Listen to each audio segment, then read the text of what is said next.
हमारे घर चंद्रपुर, पिता के नाम है राजा चंद्रसेन। यह माता पिता ने ईश्वरी घर में नाम रखलक यह सती चंद्रा। प्रभु जब यह बचपन से सियान भेल, यह माता पिता ने शादी कलक यह नगर गुजरात। ससुर की नाम है राजा उग्रसेन, सासू की नाम है रानी मैना। प्रभु ननद की नाम है सती बीरमा। स्वामी जी के ये नमुआ बहनिया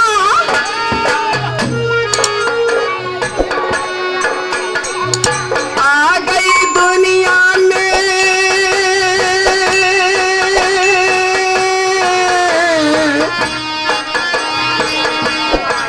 नहीं लाई छई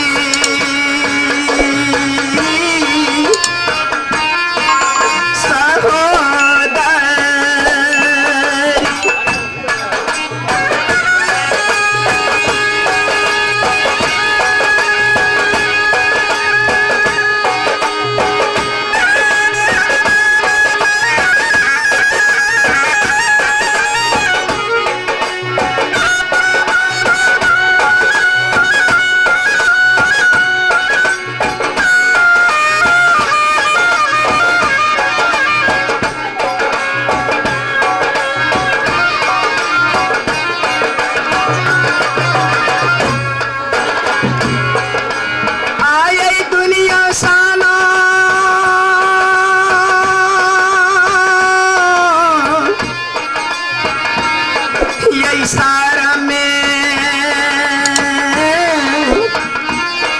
बहिनी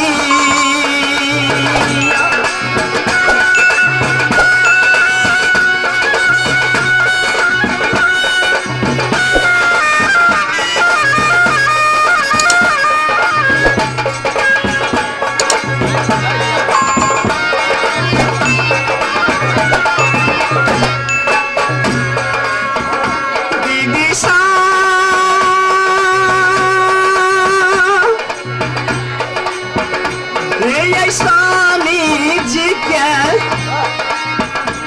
ये नामुआ ये दीदी ना या बेकोना के ये बता ये बैबल जी।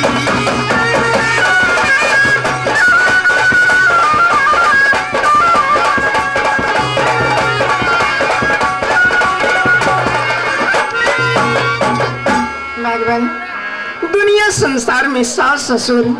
ननद और देवर के नाम सारा संसार लड़ना। ये स्वामी के नाम ये दुनिया संसार ने लड़ना है। ये स्वामी के नाम लेला से पाप किया भागे बन परत। प्रभु भगवान जैया से गौना करा किया नगर गुजरात एलम। ये प्रेम की चंडाली गुरु मछेंद्र नाथ ये स्वामीनाथ की ये जंगल में जोगी रूप धारण करा की ये संसार में भ्रमण करा रहे। प्रभु ये जवानी देखी अगारत की सासुर में करहल जी। ये बेटा की बदला है बेटा बन की ये सासू की टहल बजा रहे जी। प्रभु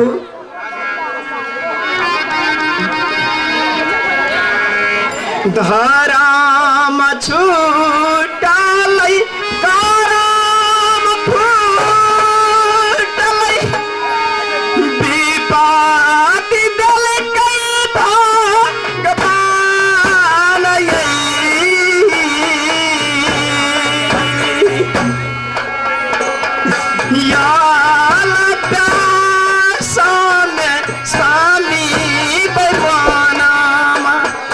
जोगिया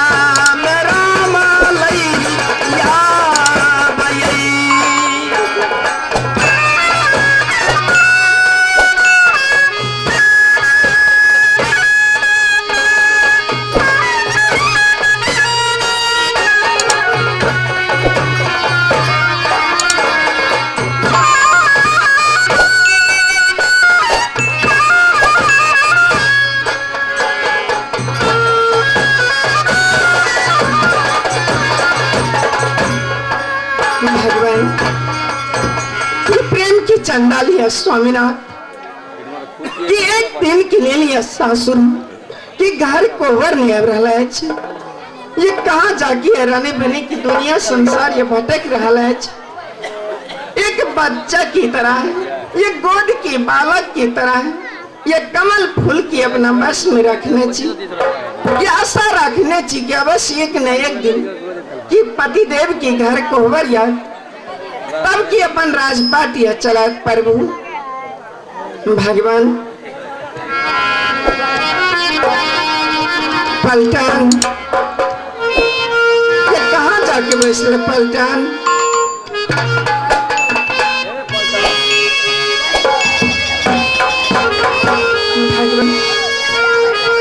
पलटन की नहीं देख रहा ये कहाँ जाके बैठे पलटन कहाँ जाके ये फैसला दुलरवा आरो रंगा पायई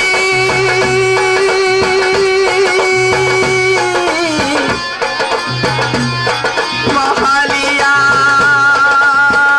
छोरी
रानी जी के पास सबल जी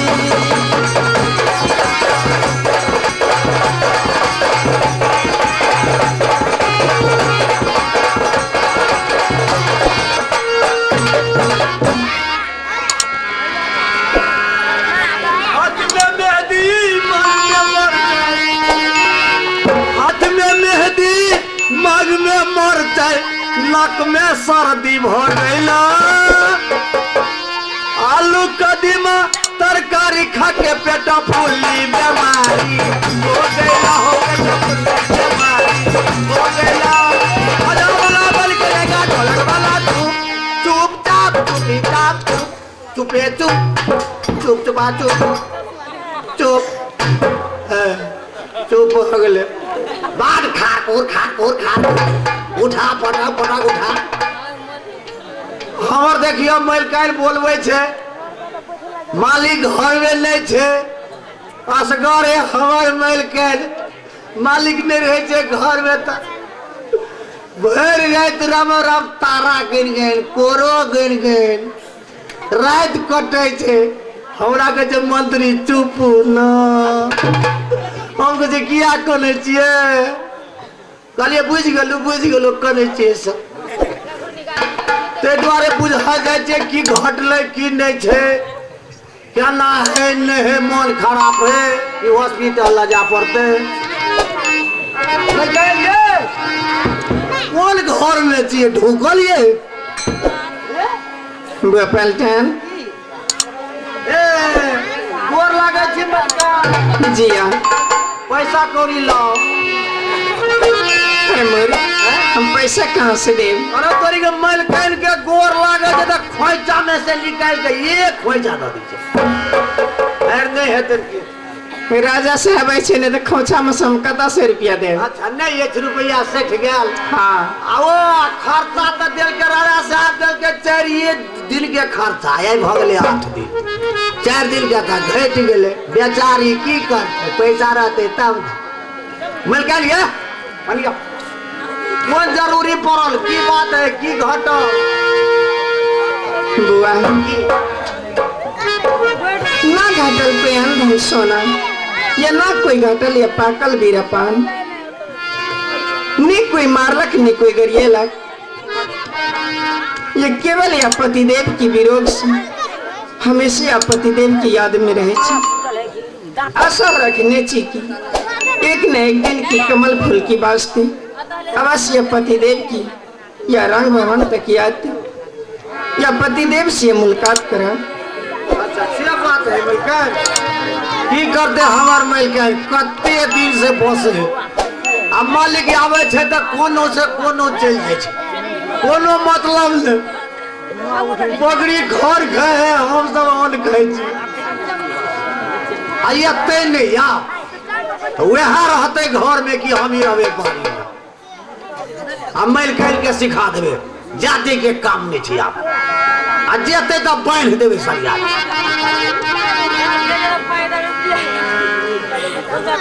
बुआ पलटन की कहे छे मालिक तब तक कहाँ की डोरी पर ये पहरा बजाओ। अच्छा ठीक है या हम जा रहल छियै रंग भवन जाओ जाओ यहाँ आराम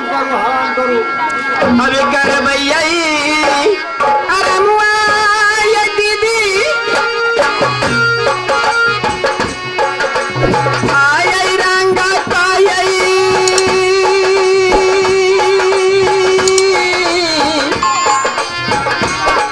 मोहालिया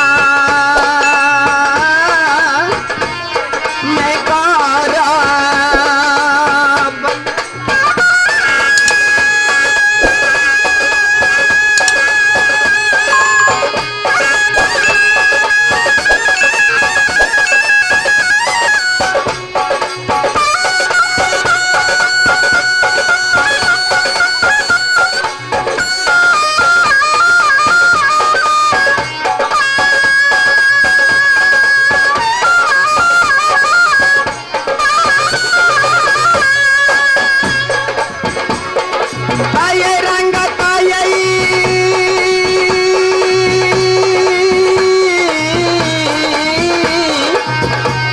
महलिया में कारा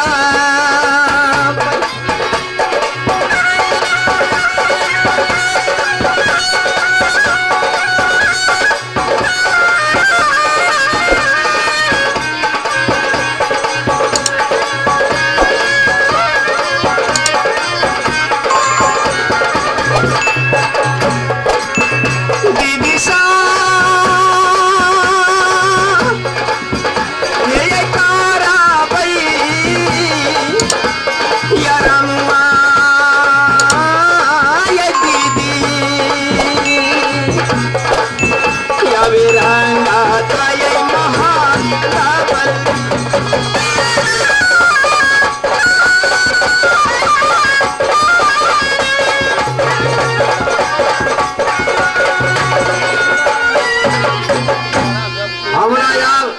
पहले हम तो कतो ड्यूटी करे छलिए आज मलिकान कहे छे मालिक ने छो हम असगरे रहे छिए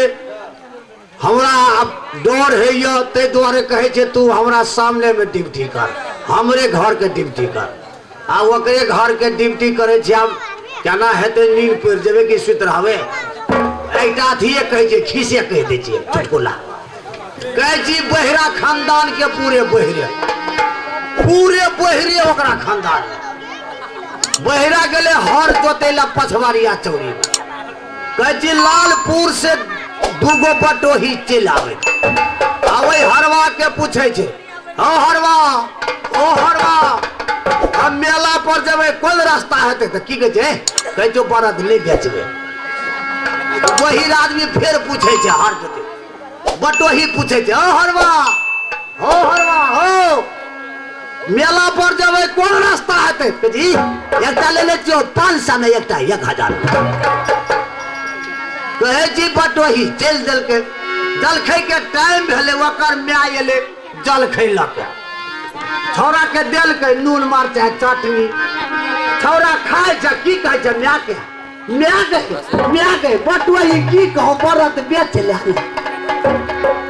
ओकर म्या की कहै छ आरो तोरी के बोंगहाई के बेटी कते नून में मरचाइ धै देने छै छौरा खाय छ सुसुआइ छै गेले अपना पुतरा ओकरो से बहिरो गेले पुतोरा के बोंगहाई बेटी हमर बेटा एक भोरे हर देती आ तकरा नून में तू मर जाए धेने झोड़ा खा ले ससुआई चले ओकर पुतो गेले अपना ससुर ला देख तू उन तक कखनी हम सीधा तौर बेच के पीरी पिलिए ओकर ससुर के जे उखर समय आटे हरा गेल बोरिया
विधाता की तिलपन मित गेल चारिम पन में एक पुत्र पुत्री पैदा लेला है ईश्वर विधाता की बेटा के नाम रखना राजा गोपीचंद और बेटी के नाम रखना सती बिरमा की बिरमा के शादी के पंपापुर शहर और बेटा जोगी बन के घर से भिक्षाटन लगे गुरु के पास गेले घूर के मिला है फिर वो प्रेम के चंडाल पलटनिया घर में नहीं रही है कखनो रही है कखनो नहीं रही है तेरे है ना मुड़ी मचरुआ पलटन कथी करे छी ये तो या पहिने अरे हरदम यंते खटल रहे छे हरदम बुलते रहे छे कखनो पहरा नहीं बजावे छे किया ना आवे छी रे पलटन